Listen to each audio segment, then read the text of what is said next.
Beautiful. Okay. I should be able to post this video like later today. All right, and we got 20 minutes. Look at that. Okay. Snap. Anyways, if this was an X, we'd have a different. This would be a different conversation, different problem. But it's not an X. So if you just looked at it for face value, and kind of the way I saw people approaching this on the homework, which is totally valid, is we're just going to look at the LCD. We're going to look at just what we have going on. Oh yeah, and I will occasionally, I'm just going to mention, I will occasionally mute people if there's like a lot of like access noise coming from them, just so everybody can hear what's going on.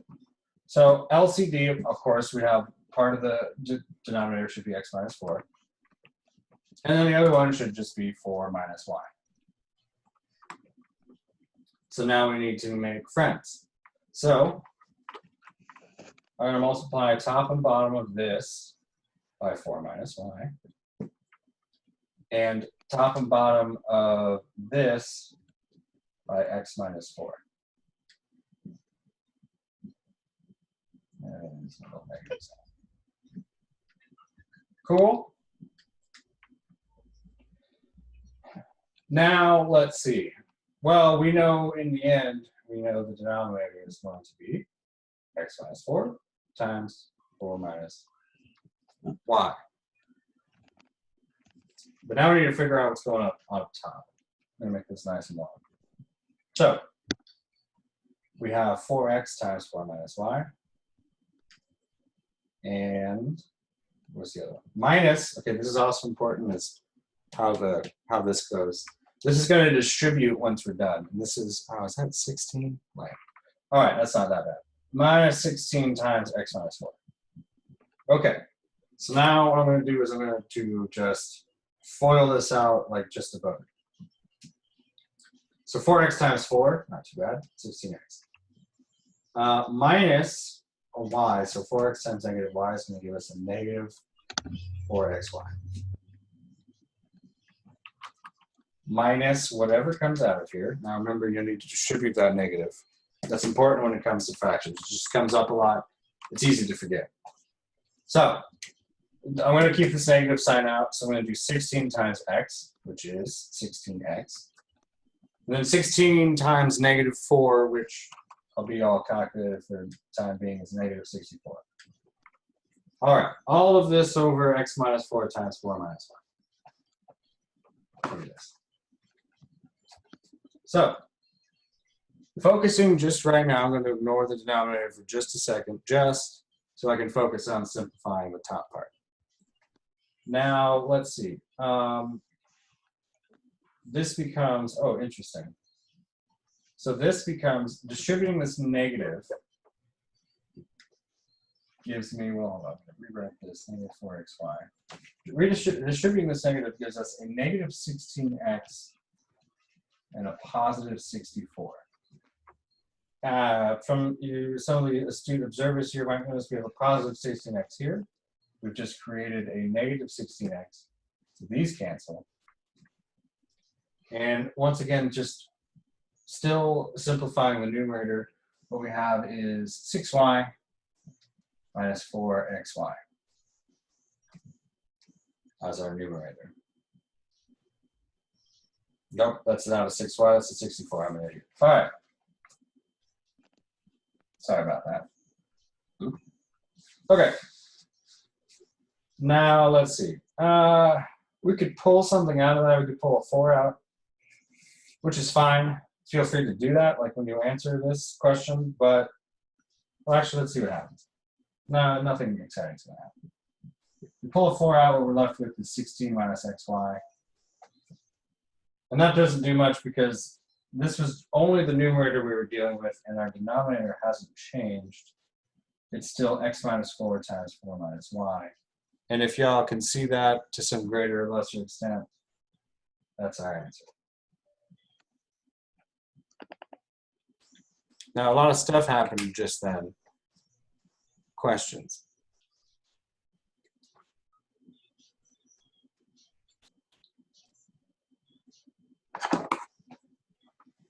I'll let you guys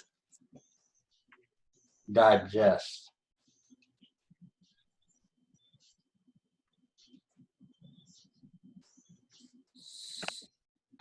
Okay. And I'm also writing down other stuff.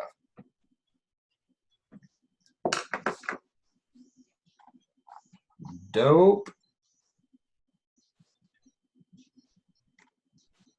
The numerator -4. That's funny. No, either one of these, either the 4 times 16 minus xy or 64 minus 4xy. Doesn't really matter because as you notice, after we factored out a 4, like nothing really like happened, nothing canceled or anything fun like that. So no, either way of writing this numerator is totes fine. Do you know if on Alex, if it'll mark us down if we Yes. don't put it like that, or? That's a good question. I don't think so. I think Alex, the only time it would possibly mark you down is if factoring something would have led you to canceling something. But otherwise, like the 64 minus 4xy versus like the way I wrote it here on Alex should be totally fine either way. All right, thanks. Cool. And Katarina, to your question, yes, that's fine. The negative being first, it's all commutative. Just take the negative like with whatever number. Okay. If there are no other questions on this one, I'm gonna do a word problem. Now I'm gonna do number 4, and then 5. Why not? How we doing on time? Oh, good. Okay, so I'm gonna do number 4. So if y'all want to look at number 4, as you can see, there's not a lot of space on this board, so I'm not gonna write out the problem itself. In fact, there's a lot of it, but I'm gonna write down the equation and then some of the prompts. So basically, we're tossing a ball up, a very common one at this point. And the height of the ball is described by this function as a function of time. So actually, I'm going to write it like this. Negative 16t squared plus 32t. This looks very familiar. I think we've done something like this. Well, you had something like this on your homework, but even this equation, you can pull out like a 16 and such. Okay, so the first part is find the height of the ball after 1 second of the ball after 1 second. Okay, so what does that mean? Like, what are we doing? We have an equation, a height equation, and we says find the height of the ball after 1 second. What do we do? You can type this in chat or say it out loud or whatever. What is it? Replace T with 1? Heck yeah, that's exactly all you're going to do for that one. So just remember, it's really good to get a bearing on like what is what. So for example, whatever you plug in for t here, that's a time. In fact, I think it even tells you it's seconds in the problem. So that's t. T is time, t is seconds. And this, if you plug in a t, whatever this number is, once you plug it in, gives you a height. This is a height function. So yeah, so in this one, you just plug in 1. I mean, yeah, 16 times 1 plus 32 times 1 plus 48. You know, 32 minus 16 is 16 plus 48, which gives us 64. Right? Not too crazy. But that was part A. It's not squared. What's not squared? Oh, It's well. a 1. But you also have to add the 48 too. Or I mean the 32 because you only added 16 and 48. I only added 16. Yeah, you forgot the 32, that 32t. Oh, I think I see what you're saying. I might have just gone a little too fast. So wait, this is the equation, right? Negative 16. So if I did negative 16 times 1 squared, that's negative 16. Plus 32 times 1 is 32. 32 minus 16 is 16 plus 48 equals 64. Does that? Yeah, Okay. yeah, I got it.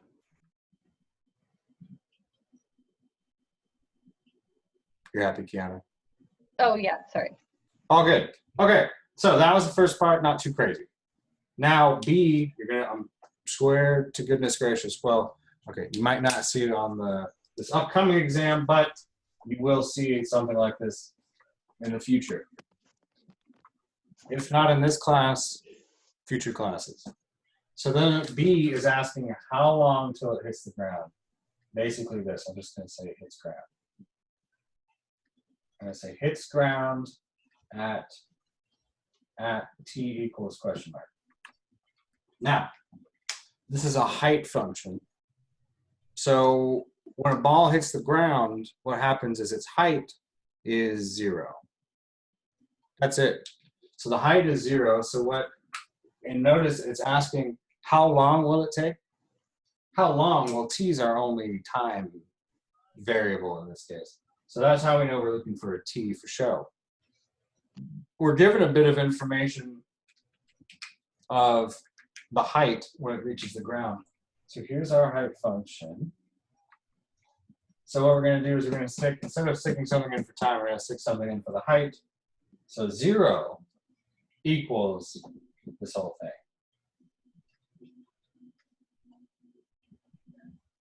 And then now we solve for t. Now, I know it's been a hot minute, but don't get confused when you see this. All we're going to do is factor. We have a quadratic equation. Set equal to 0. It's factor time, baby. Now, first thing I would do is make your life easy. And I would take out common factor, a greatest common factor, if you will. Now, this might not occur to you right off the bat that you pull out a 16, but you could tell they're all even. And so you could pull out a 2. And then you'll notice it's still even. You can pull out another 2, so on and so forth. But I'm going to pull out a negative 16, which makes this t squared, which makes this negative dose t, and makes this negative 3. If that went real fast, notice that if I'm determined to pull out a negative 16, to figure out what's left over, I'm going to do this divided by what I factored out. This divided by, well, what I factored out. And also this divided by what I factored out. So that gives us t squared minus 2t. Signs are going to flip because I'm pulling out a negative. And then also this. Check it out. The beautiful thing about being equal to 0 is anything you multiply or divide by vanishes. So if I divide by negative 16, both sides, this negative 16 goes away, and we're still left with 0 equals t squared minus 2t minus 3. How would you divide it? If you divide that, wouldn't it be 1? Oh, well, yeah, I guess that makes sense. Never mind. Cool. Good question. This is a good question because some people on their exams, quizzes, homeworks, it's confusing. But yeah, so this just turns into a 1. This is still 0. 0 divided by something is 0. Now, check it out. This is relatively straightforward to factor. And don't add the 3 over. Don't do it. And then pull a t out. Don't. That's no. What you want to do is you want to look at this and you want to be like, okay, what can I split this up into? Now, the reason I right off the bat just start doing this instead of like doing the cross method or the box method or whatever is because this is just a t squared up front. So I know the front 2 have to be t, just t. And I mean, what I mean by that is there's like a little invisible 1. And so we'd have to just do t times t. Now, I know I'm going to end up with a negative 2 that we're going to add up to. And we're going to multiply up to a negative 3. Well, I know that I'm going to have a 1 and a 3 somewhere like that. Now I just have to figure out what's positive and what's negative. this 1 and this 3 have to multiply to a -3. So one of these have to be negative. But these have to add up to the middle. So we're going to have a negative number. So it's going to be a -3, +1. Remember, these all equal 0. This is important because when you're solving quadratics, this is a thing times another thing equaling 0. Thus, either using the zero product property that we all know and love so well is we're going to have this equal to 0 or t minus 3 equals 0. This gives us t equals -1. And if we say that literally, because we're in a word problem, that is time equals -1 second. Would be rad, but this isn't Rick and Morty or Doctor Who. So t equals 3.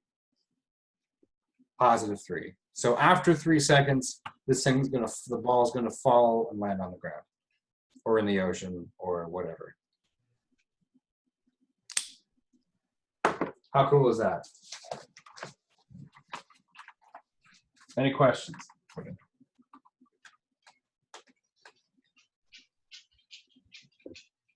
I loved this one. I went ahead and I'm now realizing I'm probably not going to do this next word problem because, surprise, you don't have word problems on this next exam. It's all just regular stuff you do throughout.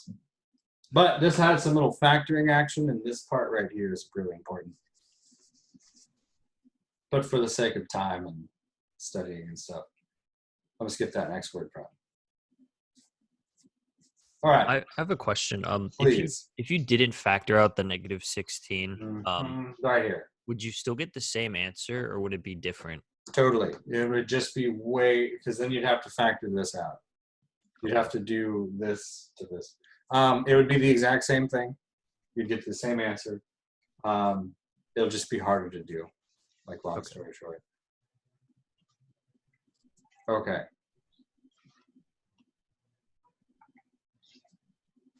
Are you going to upload answer key for exam review? Yes. If I can find an answer key. I'll actually see. I thought somebody sent one out in an email. I'll check it out. There's got to be someone. There's got to be some thing somewhere. Okay. I saw 6A. Somebody asked for 6A. I'm actually going to do that. That's next, partly because that's actually really fast. And then don't worry, I have all the things you've asked for. I have it written down. And if you guys want to, whoever wants to stay after the 50 minutes, I mean, feel free. I'll just hang out and answer questions. There's also a math lab. By the way, I updated the announcement that I put when I was like, hey guys, math lab is still a thing. I updated that announcement. That link should work now. We had, long story short, complications. And now that math lab is operational. You can go to it whenever. It's open from 9 to 5, just like it normally would be. Okay, 6A. We're looking at find all values of x that would make the rational function undefined. Now, people, first off, we're going to get some mute action going on real quick. Check this out. Think real hard about when a function is undefined. Don't think too hard, but think about it. And we're talking about rational functions because they got denominators.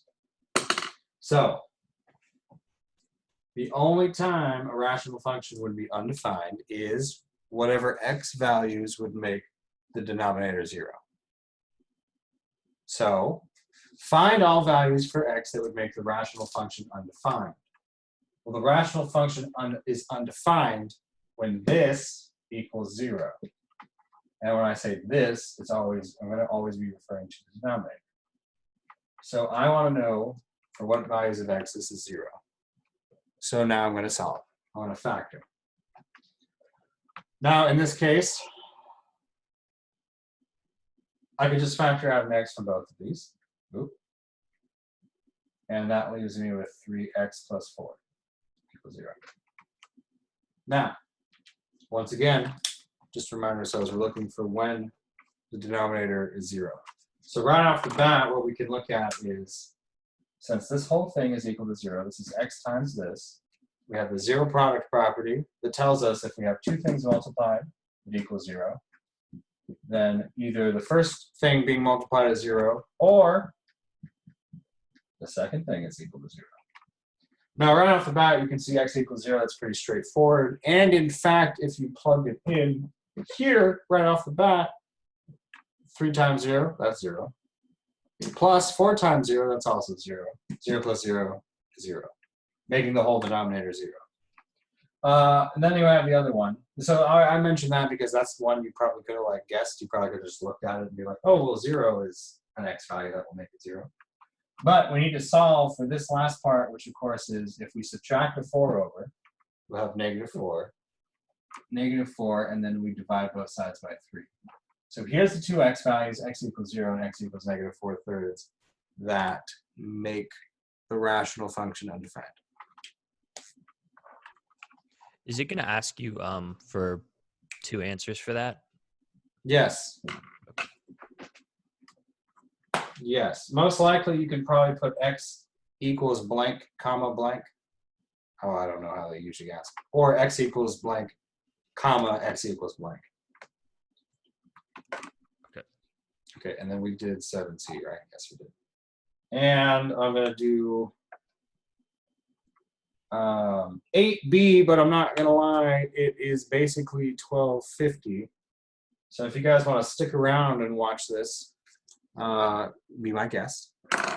And if you leave in the middle of it, I won't be mad. Okay, there they go. So it is 1250, so if you want, you can go. But we're going to do 8b. Oh yeah, this is a doozy. So if you stick around and see it now, and then you see it tomorrow at the beginning, that's probably not a bad thing. Okay, so that's x squared minus 4x minus 5 over 4xy. Here's our numerator. And then we have x squared minus 25 over 8xy. Oh, this isn't too bad, actually. Could be worse. So first thing I'm going to notice is I have these memogems, both in the numerators of the numerator and of the denominator. So what I'm going to do real fast is I'm going to factor them. So this top one is going to be something like x minus 5 times x plus 1. Okay, multiplies to -5, boom. -5 plus 1 is -4, boom. So that's what we got up here. X minus 5 times x plus 1. Okay, now this is a difference of squares. So this becomes x minus 5 times x plus 5. Oh yeah, let me do this. Okay, so this is the numerator. This is the new numerator. I'm going to do a couple things real quick. Notice that we multiplied this out. We factored this out into x minus 5, x plus 5. Notice, check this out. This is in the denominator. Division's hard, so I'm going to multiply this thing by the reciprocal of the denominator. So the reciprocal, I'm going to flip it so that 8xy is on top. And then I'm going to take this difference of squares and I'm already going to factor it. X minus 5 times x plus 5. All right, we chilling? For those of you that are left? You feeling good? Feeling fine? Feeling good, feeling fine. How are you? Wait, sorry. Where did you get the 8xy? 8xy is the denominator of the denominator. Oh, okay. And if you're following along at home in the review packet, we're looking at 8b. Are you going to cancel out the x minus 5 at the next part? Is that, Holy like, the next step? cow, do you don't you know? Absolutely. So a few things are gonna happen. This x, this y cancel with this x, this y. This 4 cancels with this 8 to make it be 2. And yes, this x minus 5 gets canceled with this x minus 5. Now we look and see what's left over. 2 is upstairs, 2 times x plus 1. That's what we have upstairs. And what we have downstairs is x plus 5. Dope. Not so bad. Now, once again, in Alex or in your written work that you will send to me, totally, that you have to send me for the exam. If it's like this, it's fine. If you give me 2x plus 2, it's fine. Either way. Sweet indeed. Okay. Any other questions from any of y'all? Let's see, what time is it? 12:50. Yeah, I can be in here for another like 10 minutes or so if you guys have different questions. If we don't simplify altogether on the test, is it wrong? Or Now, what do you mean simplify altogether? like if I got a fraction like 32 over 24, if I don't Oh. if I forget to simplify that, is it wrong? So yes. So like if you had like this, like let's say you did everything, you ended up 32 over 24. Mm-hmm. Yes, it would be wrong. However, if you sent me like work, for example, then I'd give you like most of it. Like if this is your final answer and like you did all this crazy work, this was worth 10 points, you'd probably get like 9 points, Mm-hmm. something like that. On Alex, it probably might mark you wrong because they're like, hey, look, you didn't simplify. So yes, it is wrong. But if you did all the hard work, like the heavy lifting, you'll get most of the points. But this needs to be simplified, yes. Okay. For a long-winded answer to your question. Can you do 1B? Like kind of an easy one, but Kiana, I think I had this problem yesterday. You sound like a chipmunk, and there's just something wrong with your mic. So you either need to restart Zoom. I did the exact same thing yesterday. I was in tutoring, and my fellow tutor was like, "Dude, you sound like Alvin and the Chipmunks," and I was like, "I know, I'm sorry." Anyways, I'm sorry, Bam. I'm sorry. What did you say?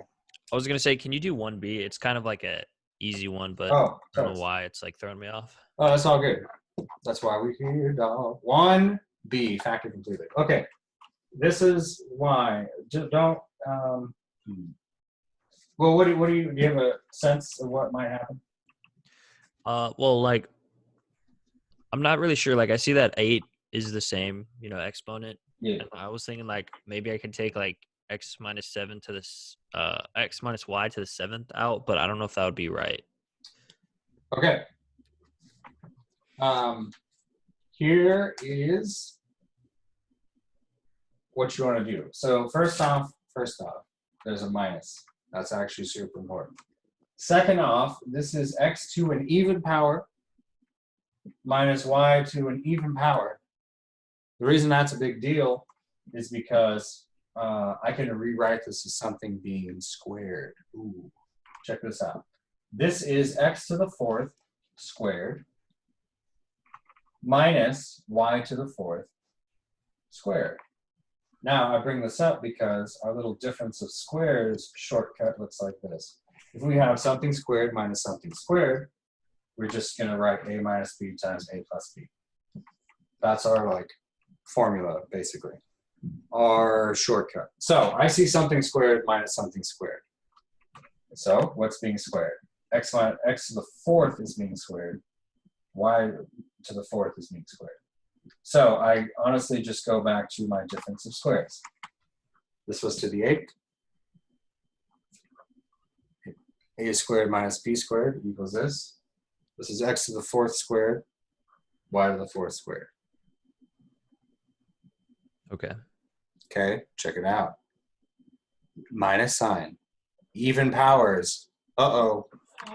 More. So this is just gonna come down. I'm just gonna put that for copying. So now this turns into this. This is now a difference of squares. This is x squared being squared minus y squared being squared. So it's gonna turn into x squared minus y squared times x squared plus y squared. All with this x to the 4th plus y to the 4th sticking along for the right. Check it out. I have to do this one more time because I have another difference of squares. This difference of squares is a little bit more straightforward. Can I butt in for a question? So Oh, for show, dog. how come you only did it on one side and not like both sides? Like for the x to the fourth minus y to the fourth, how come you only did it on that side and didn't do it on the x to This the fourth plus y to the fourth? Yeah. because Oh, only because it's subtraction? Is that the only reason? correct. Okay. This has complex solutions. I don't want to talk about that just yet. We will later. Okay. We actually won't ever solve this. But yeah, this is a sum of squares. That's literally the only thing you need to think about. Okay. For a difference of square set. So yeah, honestly, this minus, this minus, this minus, these are things that like show us we can keep going forward. A difference of squares, not a sum of squares. Okay. So if I have one of these problems, like really just simplify the subtraction part. Most def. Okay. Yes. So now this is, well, x being squared and y being squared. So our little algorithm, if you will, gives us x minus y times x plus y. That's what this turns into. But we also had x squared plus y squared along for the ride. And x to the fourth plus y to the fourth. And this is your final answer. Yeah, that's way different than what I originally thought. No, but yeah, so right off, actually, so B and C on number one, those are both differences of squares. Okay. If it looks confusing. A and D is 4 terms and therefore factored by grouping. Okay.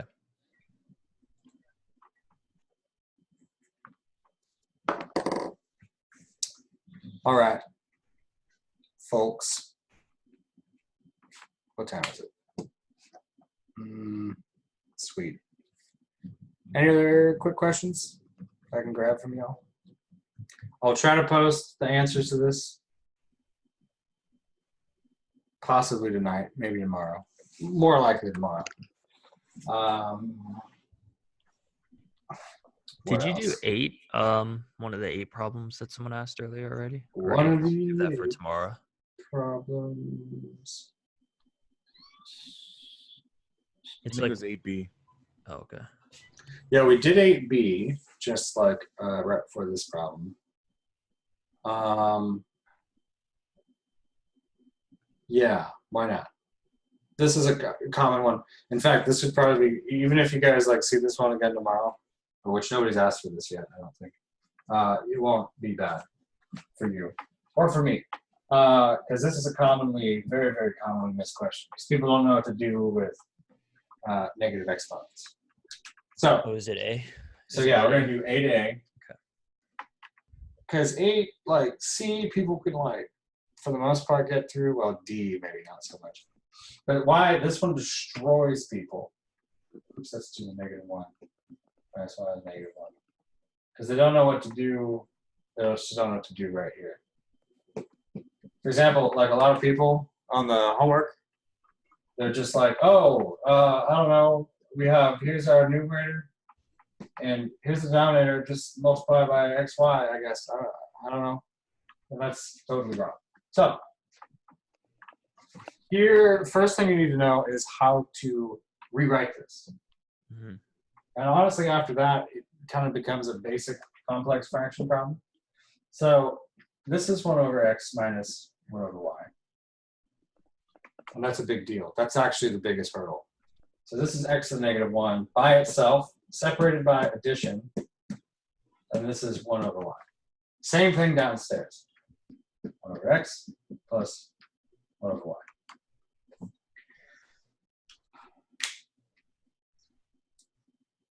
And, yeah. Oh, she's not even here. Is she? Katerina? No. Katerina actually came up with some cool type of way of doing this type of thing. I can do it a different way, but what she did is she multiplied like top and bottom of these by like xy. But my general rule of advice is to like look at the numerator, look at the denominator, and then try to make common denominators, just looking at them individually. So this guy needs a y downstairs. This guy needs an x downstairs. So this would be multiplied by y over y. This one would be multiplied by x over x. So what we would get up top is y minus x over xy.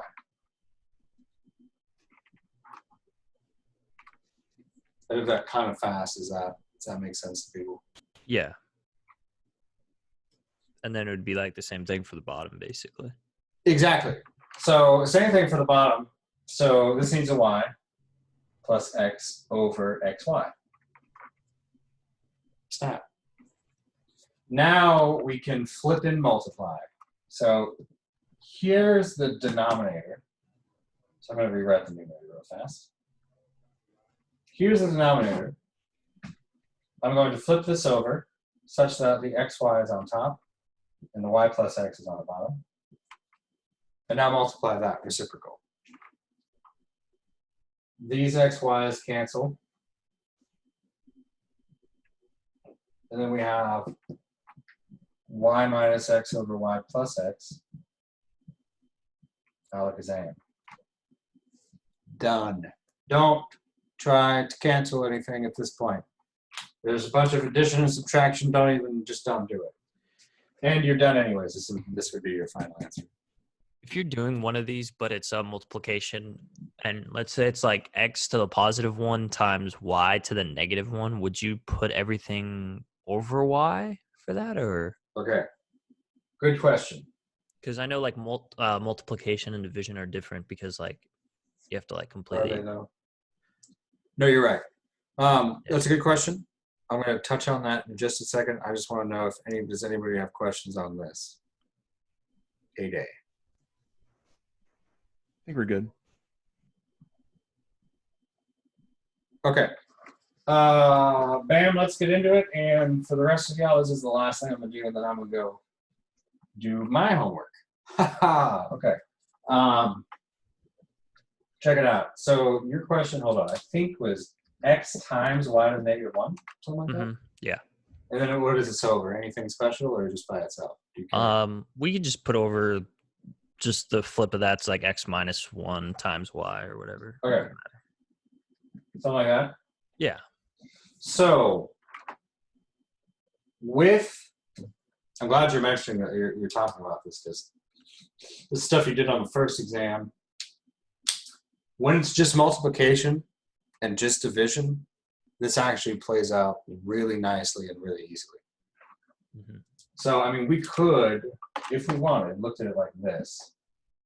This is like x times 1 over y over 1 over x times y. If we want to look at it like that, we can. That's no problem. This becomes x over y. The top part does. And this becomes y over x. Cool. And then what we could do is multiply by the reciprocal. Here's the denominator. This reciprocal looks a lot like this. And then we multiply, Okay. giving us x squared over y squared. Okay. Or, which is where we did this the first time we looked at all this, is it's all multiplication and division. That's important. I think some people just like brush that over. That's why I've said it like a million times. This is just multiplication and division. Here's x to the negative 1 downstairs. Well, this negative exponent, what it does is it flips where it is. It's in the denominator. Bam, now it's in the numerator. But instead of a negative 1, it's now a positive 1. Same thing with the y's. This goes downstairs. And then we also get x squared over y squared. So that's basically like what we did last unit, basically. Yes, but a lot of people think this way. And then what happens is when they see x to the negative 1 plus y to the negative 1, like when they see something like that, when they see 1 I think over, it's the same thing. they're just like, oh, well, that just equals x plus y, and we're done. And that's just not true. Yeah, they want to play this game, like they can just start popping stuff out. Somebody said that this equals just xy. I was very confused. It happens. All right. Cool. Mm-hmm. You guys feeling it? Yeah. Awesome. Now I know exams happening. If you have any questions, other questions, let me know. You can email me. I can be on. Well, I'll be on for sure office hours tomorrow. And if you have other immediate questions that you want face to face with, there is tutoring happening. You can just pop in to tutoring and just say hello. And also, I posted PAL stuff. I don't know who is all involved in PAL. They're having their own office hours. I don't think they're holding. Well, they might be holding PAL sessions, like actual like in class. Well, in virtual classroom sessions, but they're having like office hours. And then I have office hours tomorrow, and then you can always email me. I'm around. I'll be, well, you know, I'll be at home doing stuff, doing math. Oh, How does the lab work? Do they put you in like a break room when you have a question, or? cool. Yes, they can. I think right now, I mean, you have like the option. If you want to just ask, like if there's, because there's, not gonna lie, there's not many people in there. There's tutors in there. There's not students. So if you just want to ask the question the way you're talking to me right now in just the open room, you can do that. And then the tutor can walk you through stuff. Or you can be like chat. You can do the group chat, or you can go into a breakout room. Okay. Basically anything that works.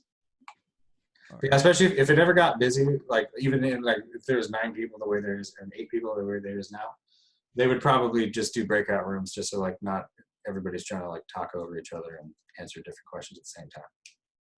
Okay. All right, y'all. I'll see y'all tomorrow. All right. And good one. peace out.